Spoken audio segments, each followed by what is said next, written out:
Good evening, everybody. My name is Helena. I'm one of the teaching assistants in Data Analytics department. So the purpose of today's meeting is to help you get started with R and RStudio. Here is an agenda for today. So first we're gonna discuss what R and RStudio is. I'm gonna show you how to use the RStudio interface, and I'm going to show you how to write an R script and how to save the commands in the R script. We're going to discuss the variables. We're going to discuss how to load data from the CSV files and what a data frame is, and how to work with data subsets, how to add, delete variables, and so on. We're going to talk about data visualizations, and at the end, there is a bonus. All right? And then we have some questions and answers. So let's go ahead and move on. This is a data set that we're going to use. The data is taken from its HR data analysis, and this is a source.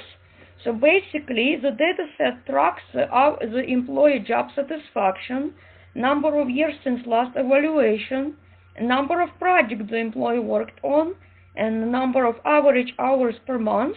And if an employee had an accident, if an employee is still with the company, or if an employee left, then this one, if an employee was promoted over the last 5 years, department where an employee worked on, and a salary. But for the salary, instead of storing the actual number, it's going to be a relative salary.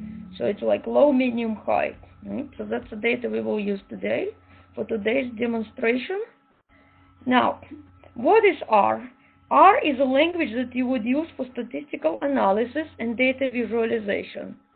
Good news, R is free and R is open source. It's available for different operating systems. So if you have Windows or if you have Mac, you still should be able to use R. Then it has advanced statistical method implementation. You may save commands in a script to reproduce the results, and the results can be shared with others. There is a very rich online documentation, and it works well. R works really well in academic environment, and in fact you can use it with databases. Then there is more than one way to accomplish the same task, and R also supports parallel processing. Now, of course, there are some drawbacks. R itself does not have a graphical interface. Then it requires some effort on a student's end to learn it. You need to learn how to read help pages. Very important, R is case sensitive. Well, of course, it's not going to solve all data mining problems that we're trying to solve. Then you'll need to keep updating packages regularly. And this is very important. To install R and to install RStudio, you have to have the admin rights on your PC. If you don't have it, you might not be able to install it. This is important. Alright, so what do you need to install? Two things. You have to install R. So this is a web page where you go to download R for your operating system. Right? And you have to install the RStudio. Since R doesn't really come with a nice interface, we are going to install the RStudio, which is going to be, it's sort of like an interface sitting on top of R, let's say, so to speak, right? You want to download the latest R version because each version produces slightly different results, right? Some commands that work in one version might be deprecated in the other. So one way to make sure that everyone is using the same version is to use the latest. All right? So here you could see how the interface looks like, and I'm gonna get to the program shortly. But in general, you see three windows. You see console, and you see at the top the environment window, and the bottom. I'm gonna go over the panels in detail shortly. Right? So here it is. These are the four windows that you're gonna see. So RStudio is an integrated developer environment. It makes our job much easier, right? Because you can preview the data, and you can also use menus. But as much as possible, I would recommend you to do programmatically, because the work should be reproducible. And you reproduce the work that you did yesterday, just by running the code again. Alright, so I'm about to share my screen, right? So let me go ahead and share my screen. And I already launched the RStudio. Initially, when I installed it, I did not have this panel, right? So let's close it for a second. What I have here, this is a console window. That's a window where I could type my commands if I wanted to. My output and all my messages are going to show in this window, right? Here, this window has multiple panels. The first one is environment. Everything that I have loaded in memory, all the variables, will show up here. Right now, it's empty because I have not done anything yet. Our history tab is the history of my commands. Right now, it's empty. But when I start typing something today, right, when I start running commands today, I will see my commands in here. They're going to be listed here. So if I have to recall what I did, if I have to rerun the commands that I ran a few seconds ago, I can just select it from the history, right? Then there is another tab in here. This is the files. This shows the files in the current, that's called working directory. That's a folder where R is going to look by default. If I want to open the file, that's the first folder it's going to look at. Now we've got the packages. It's a very important tab. So basically, R comes with pre-installed packages. A package is a group of code. It's a code sort of like bundled together. It includes the functions, and some packages also include the built-in data sets, right? One example is iris data that you probably use for your first homework assignment. So here it is. That's called system library. The packages that are pre-installed. There is also a user library. Those are the packages that you're going to install. So some methods that you're going to use require installing the packages, and you'll learn how to do that. Once in a while, see this, you're going to click on update. And what that will do is, that's to make sure that you have the latest version of packages, because these guys get updated all the time, and you want to make sure that you've got the latest. This window is your best friend, help, right? And I'll show you how to use it. So basically, whenever you are not sure what a certain command does, at the prompt here, you're going to type the question mark, and then you put the command, right? That's it. For instance, I can type head, and I can type iris, right? Iris is one of the iris is one of the built-in data set, right? So, for example, suppose that I don't know what head does, right? Just assume I'm going to type question mark, and I'm going to type head command. That's going to give me the head command, right? So now I know that I can use this head command to preview the first 6 rows, right? Okay, so let me see. Do I have a question? Chat. Okay, is there a way, if always being updated, will it affect the past coding like Python and Python 2? Well, this is an excellent question, Paul. It may or may not. In fact, R was just updated to 3.5, from 3.4 to 3.5. Mostly all code that worked in 3.4 still works, with some exceptions. There are some exceptions. The assignment on the association rules had to be edited. Okay, that assignment had to be edited because there are some new functions, new functionalities. But nothing to worry about at this point, right? Your first assignment should still work. All right. So question mark, right? Question mark is gonna help, give you help. Hopefully I answered the question.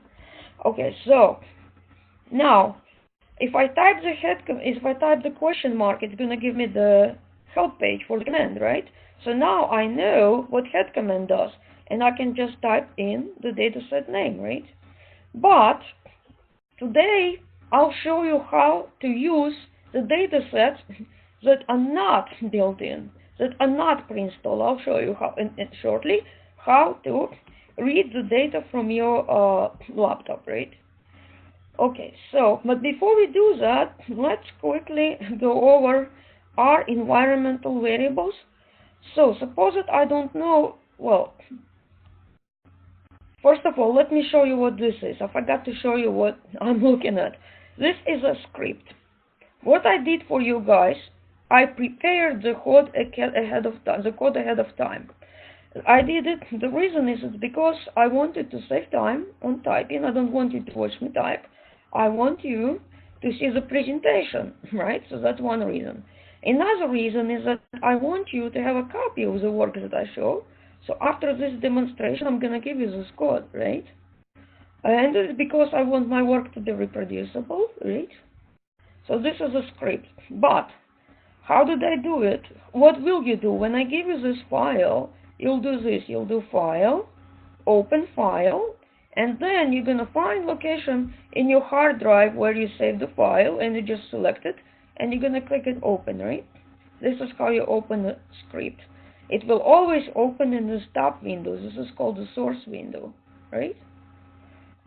Initially, you only see source 3 panels. This is your fourth panel. This is where your code opens. Now, to write a brand new script, you just do this. File, New File, and then R script. That's how you write the new script, right? Let me close it. There is something else in here. Watch. File, Recent, there is Recent Files. So that's gonna give me the recent scripts that I worked on. They're gonna be here. So isn't it that nice? It's much easier. It's easy for me to find what I worked on recently, and I can reopen it. Alright? So now, first of all, you want to know what version you're working with. Well, if you're using your laptop, you probably already know. But suppose that you're using R on the cloud. Just an example. You would want to know what version you're working with. So r.version or simply version, that's going to give you the version you're on. So this is the latest one, 3.5.0. Alright? So now we're going to do the session info. This is going to give you more information about the current session. Here are the base packages that are loaded in memory. Remember, package is a set of code, and those are the built-in, they're loaded in memory. ls is going to list all my variables in memory. Right now I have nothing. Right? It's empty. Here, this is another way to list everything that you have in memory. Suppose that you don't have this nice interface. If you're using just an R, to see the variables programmatically, you would have to run this either ls command or objects command if you did not have this window, right? You can use R as a calculator. Right? Nice and easy so far. Now here, this is how you print something like welcome to data mining. This is just to print the text. Now here I did just the math. I did not store this in any variable, so it's gone, right? I don't have anything in here. Now I'm going to assign 3 to an x. X is a variable and I'm assigning 3. So what's going to happen now? See this? I have something in my environment window. So if I was going to run this command now, it's going to give me that I have a variable x, right? Or I can also do objects. That's another way. Now, keep in mind, everything in R is a vector. So what is this 1 in the brackets? It means that this here is the first element of a vector. Output is a vector, right? So this is my first element. Well, in this case, there is one element, but, unlike in Python the elements are numbered from 0. In R, the elements are numbered from 1, all right? So just remember, the numbering starts from 1. Now, this is my variable, right? X is 3. Suppose that I am done. I don't need to use it. Anytime when you no longer need to use a variable, you want to remove it from memory. And the reason is sometimes you could have something that takes a lot of space, like a large data set perhaps, right? So the command rm, you use rm command and then specify the variables that you want to remove from memory. Okay? It's gone. Now here, remember this. This will remove everything from the memory. Everything. That's equivalent to the broom. There should be a broom here in this window. But suppose that I don't have this window, right? This is how you do programmatically. This will remove all variables that I have in memory. In other words, it's gonna do clearing. It's gonna clear the screen. See this? There is a little broom in here. When I click here, it will delete everything that I have in my memory, right? R comes with pre-installed dataset, so when you run data command, it's gonna show you what datasets you have, right? And to run a command, notice that I place my cursor and I click this run. Okay, so what this did was it opened another tab, and this is the data set that I have available. This is a data that is pre-installed, and it comes with R, right, including the iris data, famous iris data. So here this will give you the current RStudio options, including the output size. So notice if the output is too long, it gets cut off, because there is a setting that controls how much you can have in the screen, right? Okay, and this one is sometimes R commands return the warning. So this is a maximum number of characters that gets displayed, right? Now remember, everything in R is a vector. It may sound very simple, but it will become really important because some commands take an input as a vector. So C creates a list. So here this is going to be a list from 1 to 5, right? Well, however, I did not store it anywhere. I have to assign it to a variable. Assignment, right? This is an assignment. Less than sign and a minus sign, right? This is an assignment. So now I'm going to store it in variable X. Another way to set it 1, 2, 3, 4, 5, right? See that? If I don't want to type all of this, I can do 1 column 5. 1 column 5, right? So that added my variable X again. To display the values in X to the console window, I can run print command, or I can just do X. Oops. This is a shortcut, right? I can just put variable name. Now remember, this is a vector, and I can just display a single element. If I put 3, this is going to be my third element, right? Not the fourth one, but the third, because numbering in R starts from 1. All right, so class is going to show me the data type, and so is the type of, right? So far we're good, we should be good. str is going to show us the structure. In this case, there is not much to show because this is still a simple variable, right? There are 5 values. Now here I'm creating another list, but I'm going to do this 1 through 5 and then 8 through 10. I can do this, comma, and here I can print this. Now I can print the range. This is element 3 to 6, right? See this column? It means that I'm doing the range. And then I can also show the class of y, which is an integer. It's because all my elements are number. So if I had at least one element a character, that would read it as is a factor or a string, depends on the values. Okay, now so let's do this. Let's do structure. Then I can multiply all elements by 2, and I can display it again. Then I can create a sequence. So this is going to be, it will start from 1, and it's going to be 1 through 10, since I did not specify the starting point, and I did not specify the step, right? And then I can output. And here I specified the start. So far we are good, and this is the increment y, right? Alright, so far we are good. Now, this is our famous, this is your friend. Remember that. If you don't remember anything else, remember how to run help command. It's going to help you a lot. So basically, one way to do it is a question mark and the command you want to learn about. And take a look at that. You have the input parameters, right, that the command takes. For example, the bar plot, right? You can specify if you want it horizontal, if you want it vertical. You can specify the color codes, and so on. And here it describes the arguments that it takes, and it provides an examples of how to use it, right?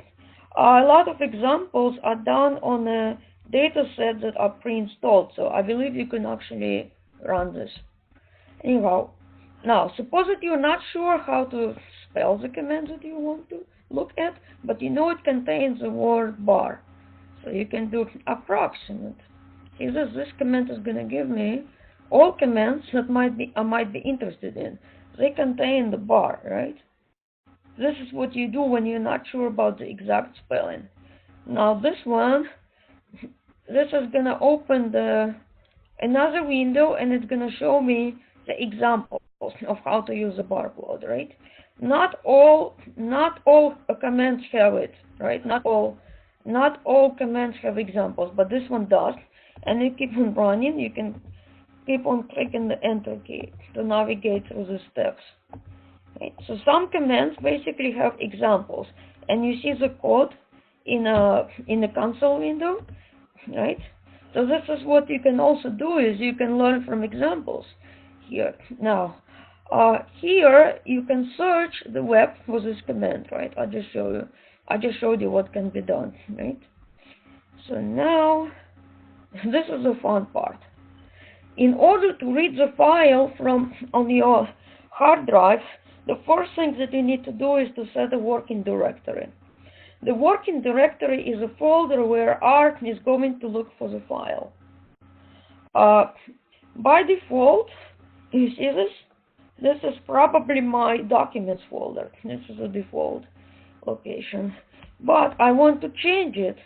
I have a folder in my external hard drive that I call datasets.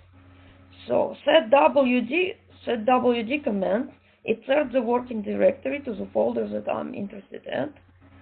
And then getwd is a command that I run to verify that I set the working directory correctly. Now notice that right here on the title bar, here it shows me what my current working directory is. It's going to be displayed here. Sometimes if I'm lucky, I could see, well, if I'm lucky, I could see the files here in the working directory. For some reason, it did not get updated, right? Okay, so there is one way. This is how you change the working directory programmatically. You can also use the menus and select set working directory by using the menu, but I would like you to know how to do it programmatically, because that way your work is easier to reproduce. You can just run the script, right? This command list is going to list the files in the working directory. I'm not going to run it since I have a lot of data sets. Read CSV command is the command you use to read the files. Now here, this is going to be the data frame where I'm going to read the data into, right? It's an R variable. This is a file name on my hard drive. Header equals true. It means that the first row in my data file contains the column headings, and I want my column headings to be read from the data file. And this means that the file is comma delimited. So now let me go ahead and run it. Notice what happened. My data frame got added in here, HR. Now, speaking of environment window, you can toggle between list view and between the grid view. Yes? Take a look at this. Here, in the grid view, I can get more details. I can see the size of my data, and I can see the values, and I can see the type, right? Data type. Now, what also I could do is I can remove one variable. And it's the variable I no longer want to keep. Take a look. I can click on this, and then I've got a broom, right? I click on a broom. Usually when I click on a broom, it's going to remove everything in my workspace. In this case, it's not, because I selected what I wanted to remove, and I'm going to click yes. Behind the scene, R is going to run the RM command for me. Behind the scene, it runs the commands to remove the variables that I specified, right? So let me go back to the list view. Okay, now you can preview the variable, you can preview the data frame, the data that you just loaded, just by clicking on this little grid here next to HR. But Elena likes to do things programmatically because I want my code to be reproducible. So I'm going to run the view command, and it will display my data in a tabular format. See this? That's a view command. Now, suppose that you work in an environment where you don't have this nice window, then you can run a head command, and this is your friend, because head command returns the first 6 rows. Sometimes you want to quickly preview the data, and you want to see just the first 6 rows. Notice that it does not fit on one line, so it's going to wrap for me. Okay? By default, it's going to show 6 rows. If I want to change it, I can just specify the second parameter is the number of rows. It's an optional parameter. If I don't specify, I'm going to get 6. If I specify, I get what I asked for. Tail, guess what it's going to do? It's going to do the last 6 rows or last specified number of rows. Next command will show you the structure. Notice that when I click here, right, this shows me the structure of the data frame that I loaded. So all of these are the columns. These guys right here are the columns, column names. Let me click on view. Let me run this again. So what is this? This first row are the column headings in my file, right? And here, these are the data values. If I look at the structure here, I have a line here for each column. I have a variable name, I have a variable data type, and also some variables are numeric and some variables that's called factor. That's categorical. And the values that the factor variable can have, they're called levels. So for example, I have a department, and the valid departments are accounting, sales, HR, and so on. So there are 10 values, 10 departments, one value for each department. The salary has high, low, medium. See this? What does this 2 mean is that in the first row, the person has a low salary because it goes, the values that you see here, it's an index, right? For instance, the index of low is 2, the index of medium is 3, and so on, right? That's what it's doing. Okay, now, remember this, str shows the structure of the data frame. So let's go back to my code, right? Head is a data preview, str is a structure, class is a data type, and this command is just to check if this is a data frame. It's going to return true because it's a data frame.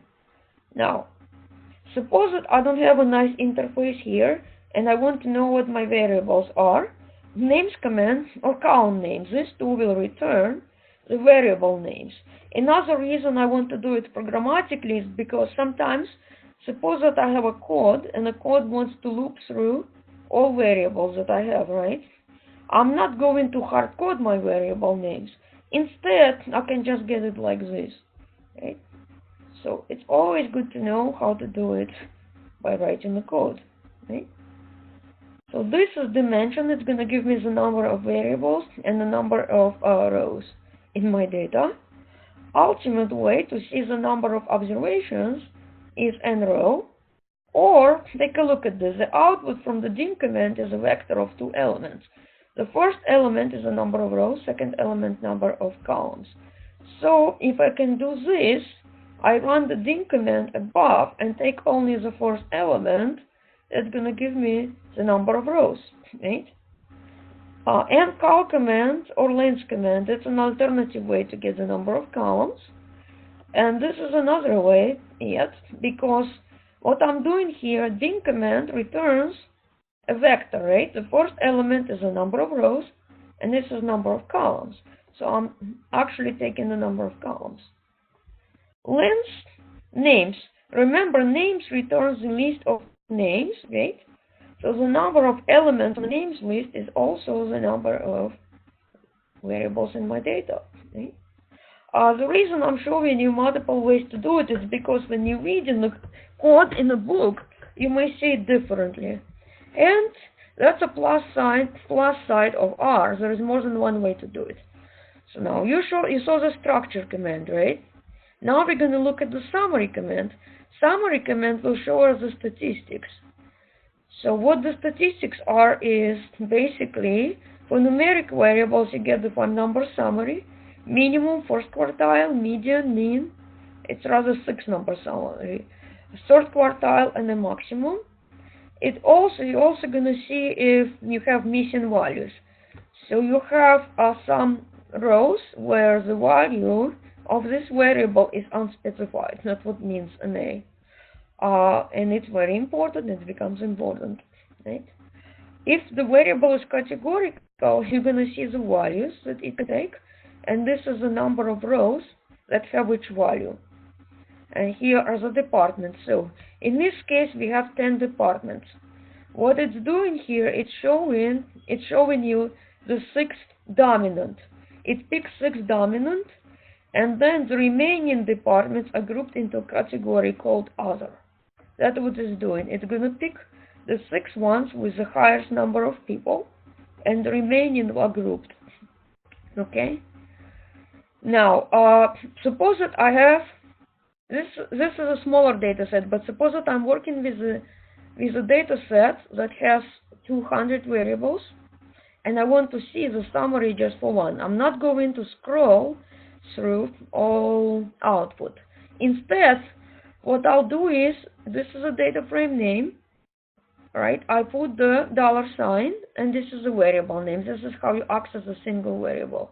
Data frame name and a variable name, right?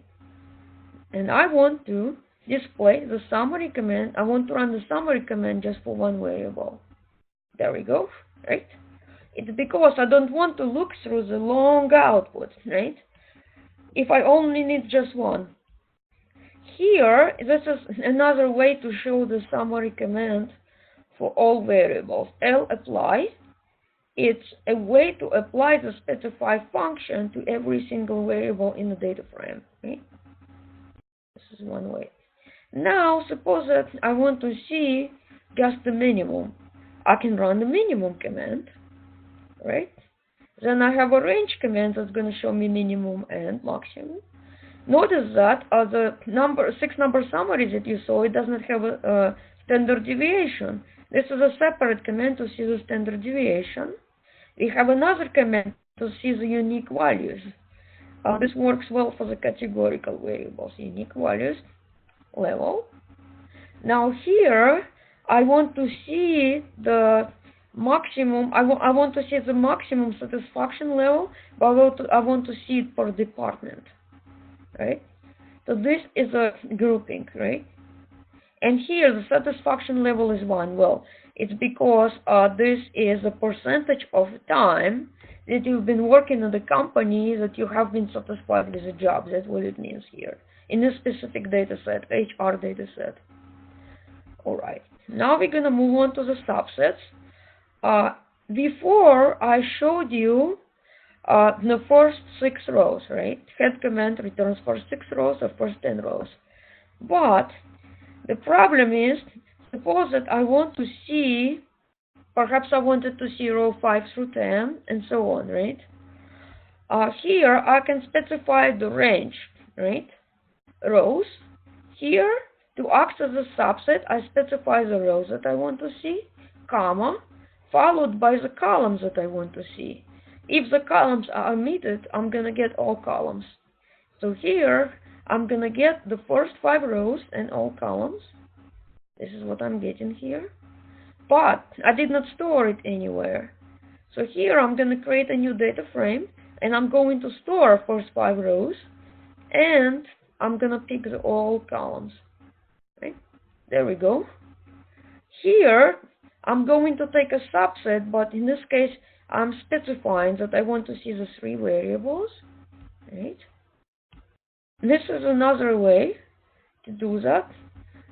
Notice that here, names will return the list of variables, and 1 through 6 is going to just take the first 6. And I like it to have multiple ways to do the same thing. Here, I'm specifying the position of a variable name. Now, remember, C is a list, right? So here is going to be variables at position 1, 4, 5. This is what it's going to do. Ultimately, I can just name my variables, right? So now here, I omitted the rows that I want to see. It's going to return all rows, but you have to be careful because the output is too long, right? And remember earlier I talked about the settings, right? So output exceeds the limit. Is there a maximum size? Yes, excellent. Yes, the maximum size that can be displayed is set up in a global environment. That's right. If you may remember, earlier we looked at the options. Right, excellent. This is an excellent question. Yes, it's a setting where you want to. It's a setting where you can set the maximum number of rows that you can see in the console window. Excellent. I love the questions. Yes. Okay. Now, so the question was, is there is a setting? Yes, you can control this by the settings. Excellent. So here, what I'm doing is that I'm taking one variable salary and I'm displaying the first 4 values. You can do it like this, right? So it says low, medium, medium, low. And here, this is a subset. I can just pick people who are making the medium salary and all variables. This is the conditional selection. I can just do that, right? Why not? There we go. And this is I can specify 2 conditions, right? And oops. So here, salary is medium and department is HR. Now I can add a variable. To add another variable, this has to be the $sign. Okay, to add another variable, look at this. I have time spent in the company and the time is in years. Suppose that I want to do a plot or something and I want to look at months, month by month, right? I want to look how many months somebody spent in the company. What I will do is I'll create another variable. So you just put DataFrame name $sign, the variable that you want to call it. Here is an assignment operator. And here I'm taking time spent and multiplying it by 12. This will add another variable, right? Here it is, and if I look at it, I added a variable. Okay, so let me look at the question. The question is, I was asking if there's a maximum size of the global environment. Oh, excellent. It's going to be limited by RAM on your PC. Well, there is a maximum size, of course, because you are limited to the RAM on your PC. Yes, there is a limit, but I'm not sure what the limit is from the top of my head, but you should be able to work with 5 megabyte files for sure. But the data sets for the assignments that you're using on your PC, they're not going to be more than 10 megabytes, that's for sure. Okay, you're the most welcome. Sorry if I misunderstood the question in the beginning. Alright, yeah.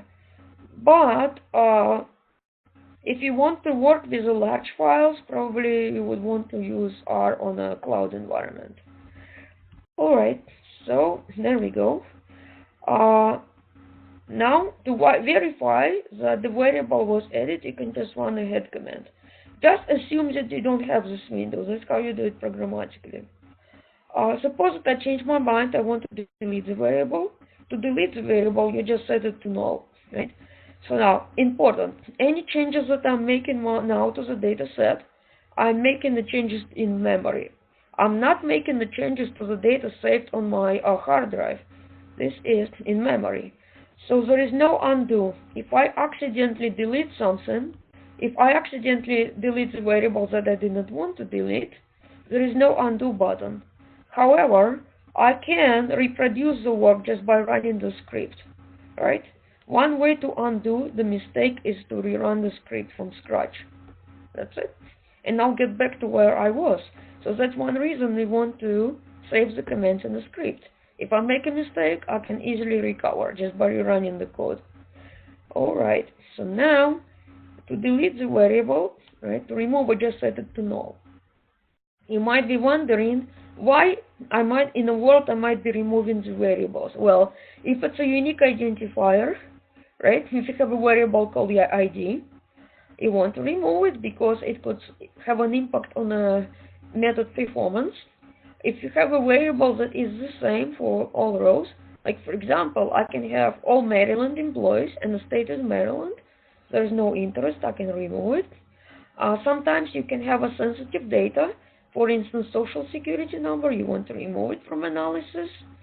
Well, there are numerous reasons. Another reason is if most of the data is missing a value for a variable, then you want to drop the variable, right? All right, so let's look at something else, at the sorting. Sometimes you want to look at the top 5 rows, right?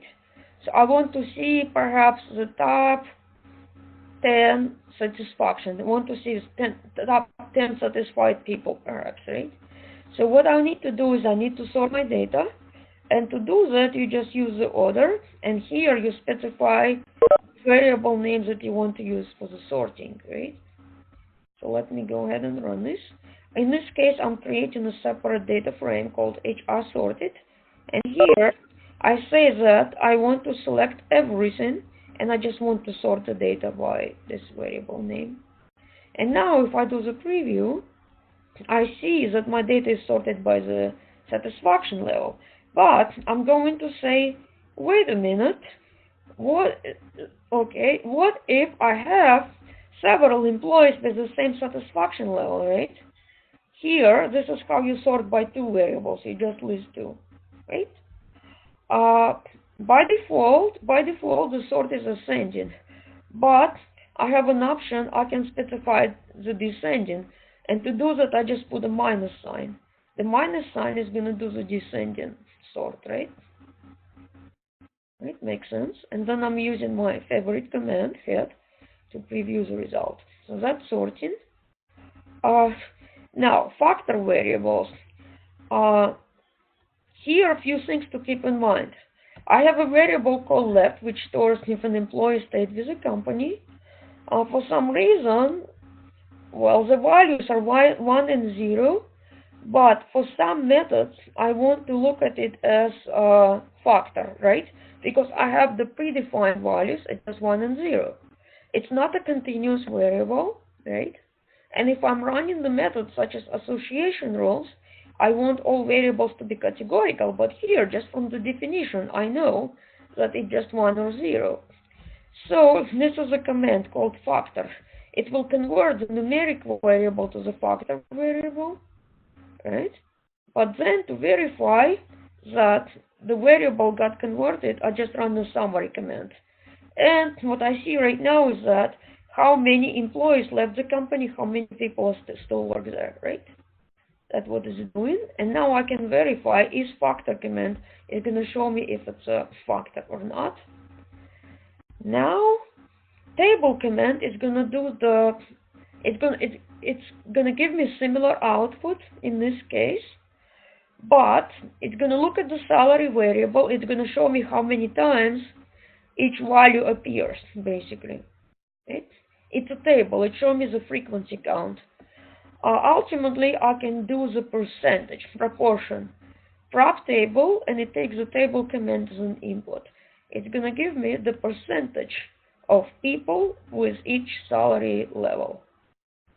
And here, if I have 2 variables, this is a cross tabulation. Right? It's very useful. Sometimes it's useful for classification methods. Well, there is something called, you'll learn it later in the course, confusion matrix, right?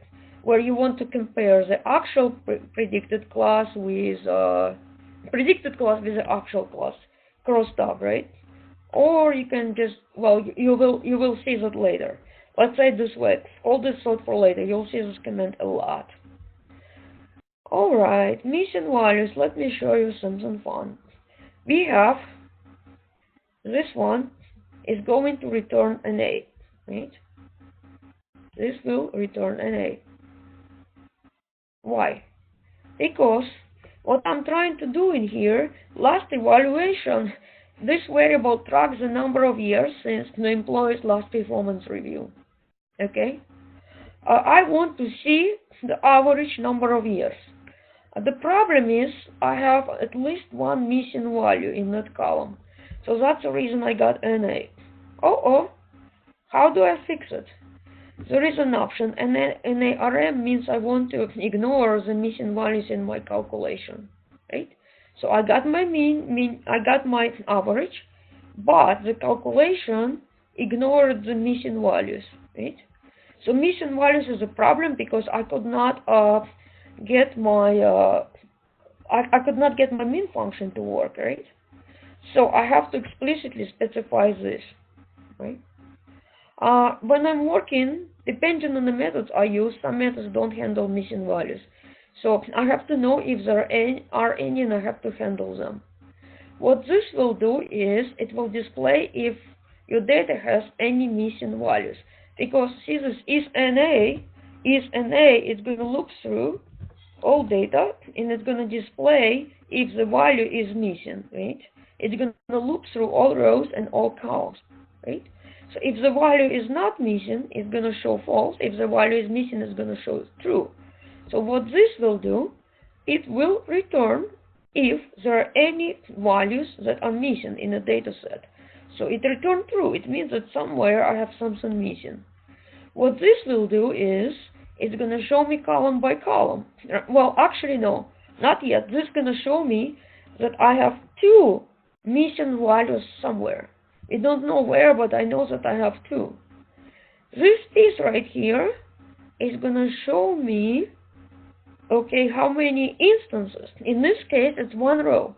We know that I have one row with two missing values. And this is how you get the details, right? So this is row number 375, right? And here, this is how you take the subset of the data set, but you're only interested in complete cases. So you want to eliminate the rows with missing value, right? So this is just, it will make more sense as you practice this, right? Because this one, complete cases returns the cases, returns the rows that have all values, right? Exclamation point is not. So this is rather returning me two rows. Sorry, this returns two rows that have missing values. That's what it's doing. Here, this is a conditional subset. Here I specify which rows I want to see. And here I want to see the incomplete cases, right? Here is NA.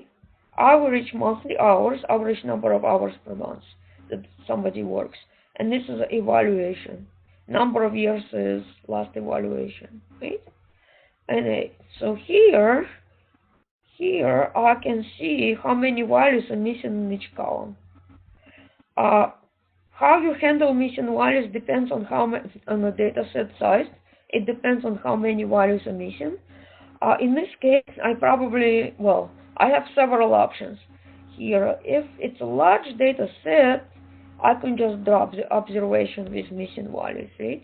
And they omit, this will drop the missing values, the rows with missing values. And this is an alternative way to drop the rows with missing values. Ultimately, I can substitute with a min, right? I can substitute the missing last evaluation with an average, right? Or I can use a predefined value to indicate that the value is missing. Okay, so let me run this.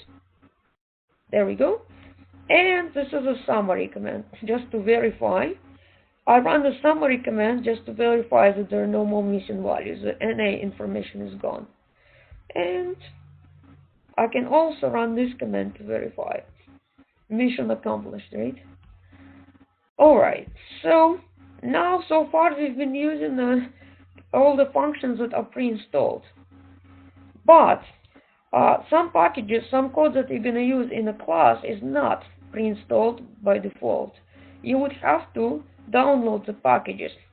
So this command here, it will open up the browser, and this is a web page that lists all the packages that are available.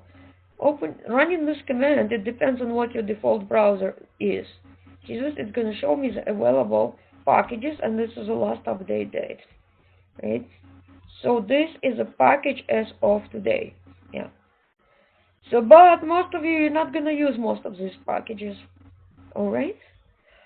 Library is going to list the packages that you have installed, right? These are the packages that you have. Rather, I have, because I just run it. And this search is going to list the packages that I currently have in memory, because that's That's the thing here. If you look at this window, I have a lot of packages installed, user library, but the package is not available until I load it in memory, right? I have to load it in memory. That's what library command would do. But sometimes for the troubleshooting purposes, you want to know where the package is installed. So this command is going to give a location on your hard drive, right? So this is where my pre-installed packages, and this is where my this is a user library, and this is the location of the pre-installed packages, right? This is our installation. Okay? When you install your first package, you're going to be prompted if you want to create the local directory, right? It's going to be somewhere in your documents folder, right? To install a package, this is a command. I'm not going to run it because I already have this package installed. Install that packages and the package name. This installed this right here. However, the package is not available until I do this. Library, alright? This is how I load the package in memory. Then I'll be able to use the functionalities in that package. See this? You see the check mark here. It means that the package is in memory. Ultimately, you can use require command. Well, the main difference is that suppose that I type the package name that does not exist. Library command is going to give me an error. Require is going to give me a warning. Because you usually use the require command inside another code. Like if you want to call a package from within a package that you write, in R you can write your own packages. If you want to call a package inside the code that you write, you would use require, but otherwise, most of the time, you would probably use library. Here is one way to open a help page for the package. You put this. See this? This will open the help page for the rules package, right? And you're going to use a rules package to run the discretization, the binning, and you're going to use this package for the association rules method. So, alright, so this is VNet. What it will do is that it will open examples for this package. Not all packages have VNet, but this one does.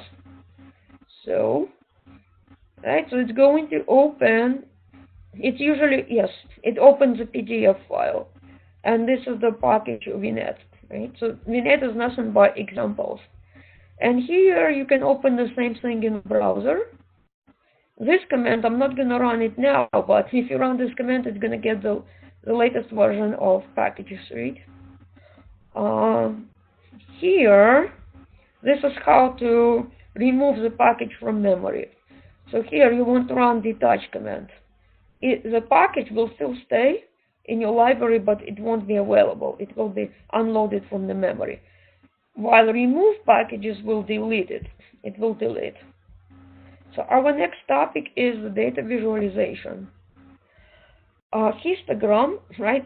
H-I-S-T, this is a histogram. It works with numeric variables, and it's a way to display the variable frequency. Useful for numeric variables, you can see the variable distribution, the frequency, right? So we can look at the average monthly hours. Oops. You usually don't need to hit enter, but some settings got changed when I was running the built-in examples. Alright, so here it is, right?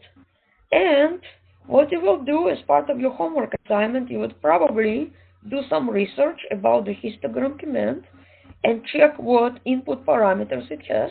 For instance, you want to explore the number of breaks, right? The number of intervals. You want to play with the colors, and you want to play with the border and so on, right? You want to play with the settings just by reading help command. Here, this is more advanced, right? I just gave you some examples, so you have something to start with, right?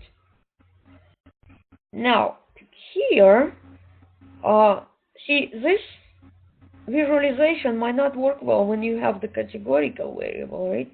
So now my categorical variable is salary because it's tracking the range, low, medium, high. So let me go ahead and store it. In a salary, I'm creating another variable called table, right? This is a table. frequency table. And now I'm going to use this as an input to create a bar plot. Bar plots are useful to visualize the frequency count for the categorical variable. It's also useful when you're comparing the values in multiple data sets. It's useful for comparison of multiple data sets. Now here, if I wanted to, I can order my I can order the plot, right? I can just order, or I can do the horizontal, right? I can do the horizontal. I have options to do horizontal. I have options to do sorting, and so on, right? Just keep that in mind that this bar plot is for the categorical variable, and the histogram is for numeric. Just remember that. You may also use the pie chart to show the distribution for the categorical variables. Yeah. Can you rename an X and Y axis? Yes, excellent. Yes, you may rename X and Y axis. But to do that, take a look at this. This is what you can do. You're going to run this help command, right? You're going to run the help command for the histogram, perhaps, right? And here, you're going to show you this. See this? XLab. XLab is the name of the X-axis, right? YLab input parameter is the name of the Y-axis. This is how I get this information on how to do that. So, if I was going to scroll up here, and let me put comma, and I'm going to put something like XLab equals, and I'm going to put this. I'm going to say hours. Okay? I can do this. And I'm gonna just do run. It's supposed to produce the histogram with this axis renamed. Excellent question. Yes. So you may rename it, but if I don't remember the parameter name from the top of my head, this is what I did. I ran the help command, right? I ran the help page, and here it shows me the input parameters that I may use for the histogram. See this? XLab, it showed me XLab is an X name, so this is the name of the X-axis. And what I did, I just edited here. I edited my script, right? Alright, I'm gonna keep it in here, so that way you have it when you get this file. Pie chart also takes the table as an input. I have two options. I can store the table in another variable, or I can just nest the commands like that here. But the pie chart, they have a drawback, because here I just have 3 slices. One of the drawbacks is that suppose that I have multiple values, right? It gets cluttered and it gets hard to read when you have multiple values. Also, unlike bar plots, you cannot use pie charts for comparison. If I want to compare several data sets, perhaps, right? It's very hard to do that. Box plot, this is for the numeric variables, right? Usually you don't need to hit the enter key, but alright. And this is a generic plot function. It's a multi-purpose. You can plot a single categorical variable, and it's going to serve as a bar plot. You can do the 2 numeric variables, and so on. And this is a type input parameter. It means that I want to see the line. I want to see the line plot. Now, here I have 2 categorical variables. So this function, it behaves differently based on the data types that I specify. This is a categorical. It's going to show sort of like a heat map, right? This one, single numeric variable, it's going to, well, but here is what is happening. See this problem? So this plot command might not work well when I have a large data set and when I have 2 numerical variables. This is not going to look good. See this? I chose it to show you just an example. See, that's not going to look good. Well, you could try to zoom in, right? Or you could try to look at the specific subset. Okay? Alright? So, now I'm going to go back. This is the bonus part. There are some First of all, you will have a copy of these slides, and I put a nice summary of what I talked about today. But there is a web page with very useful resources, and I wanted to show you this. That's a plus sign when you've been here or watching this recording. This is called the Cognitive Class web page, and you can get a free membership. Yes. Okay, Denise asked how to clear the console. Look, Control L, gone, right? Control L, yes. Oh, okay. The question is when the recording will be available.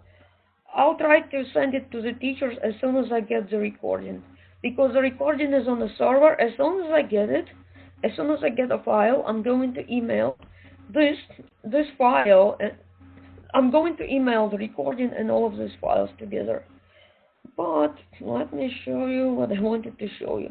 This is a Cognitive Class web page, and I'm going to show you what it has. It has a lot of free courses.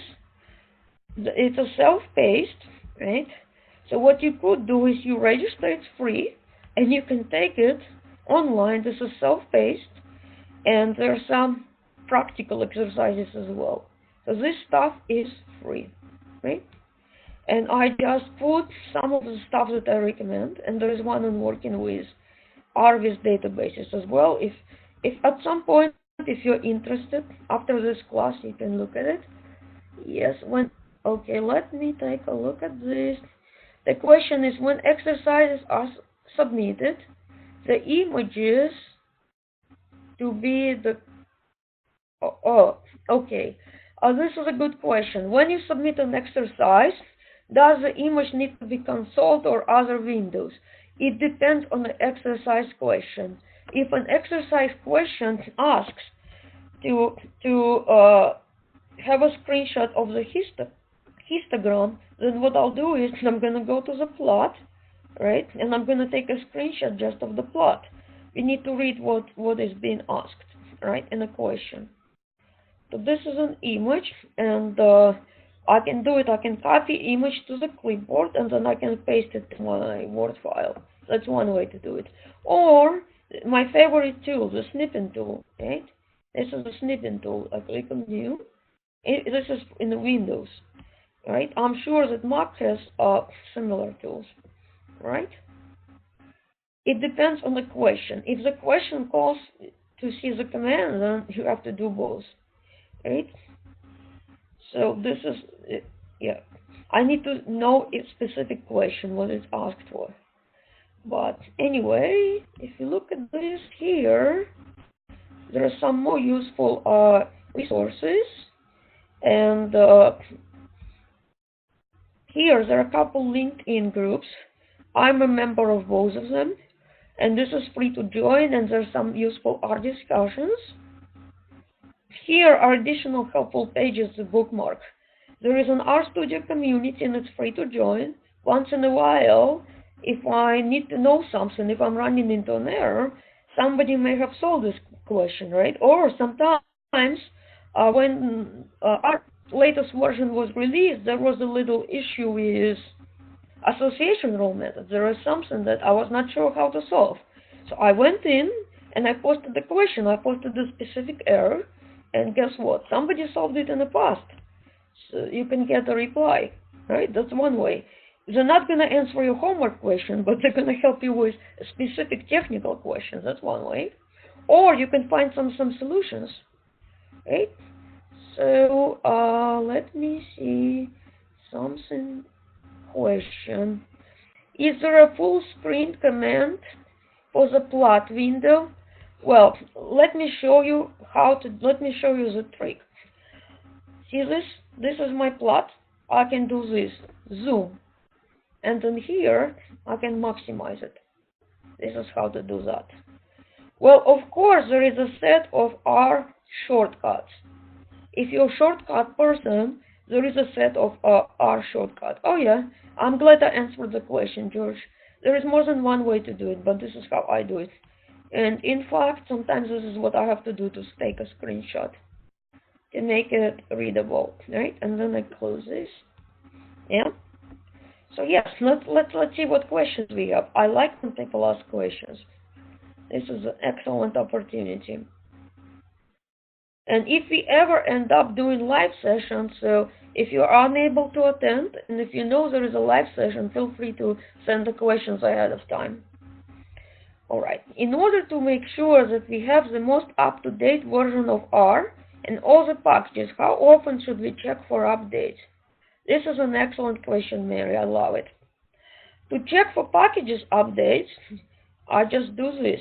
I just do once a week, I just click update and it's updating. It depends on how often I use R, but I try to get into a habit of doing it once a week. To check if there is a new R version, I basically go in and there is a web page where you usually download, right? And sometimes when they post announcements when the new R version will be released. So once in a while, I just go in and I just check. The web page is in here. This is the web page. The web page where you download R usually tells you what the latest version is, and then I run r.version command and I compare this what I have, and then I'm gonna know if what I have is the latest. See that? So here it's gonna show me. See that if I go here, I go install R for the first time, and this is gonna tell me what my latest version is. Right?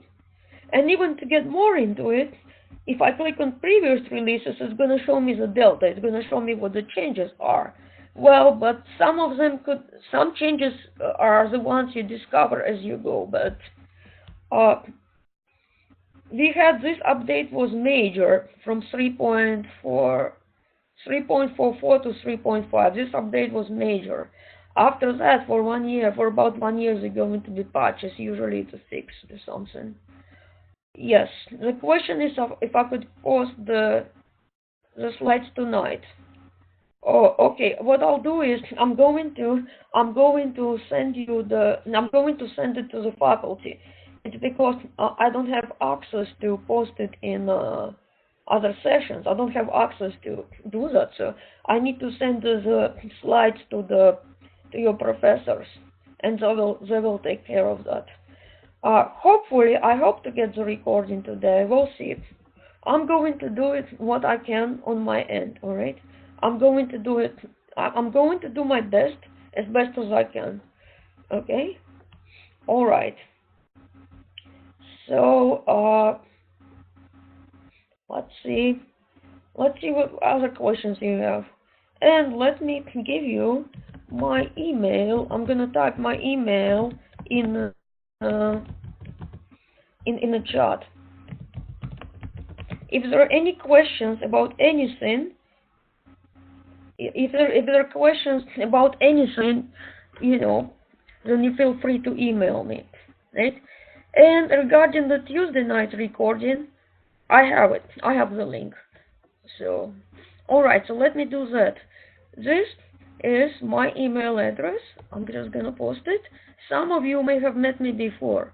If you took Data 610 class, I'm the same Yelena who manages Watson Analytics account. And all of you still have access. Secret. All of you still have access to Watson Analytics. I never shut down any accounts. If you took the class in the fall 2016 or after, you still have an account. Anyway, so this is my contact information. Right, so feel free to email me if you have any questions about anything we discussed today. All right, and yeah, feel free to email me. All right, let's see. Do we have other questions?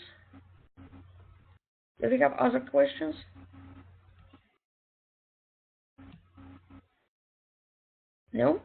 All right. So let's see. This is an excellent time. So if you don't have questions, then I'm gonna call it a night. And I guess this is it. Thank you all for attending tonight's meeting, and I'm gonna stop sharing and I'm going to stop the recording. Sure, you're the most welcome. I'm gonna stop sharing and I'm going to stop the recording.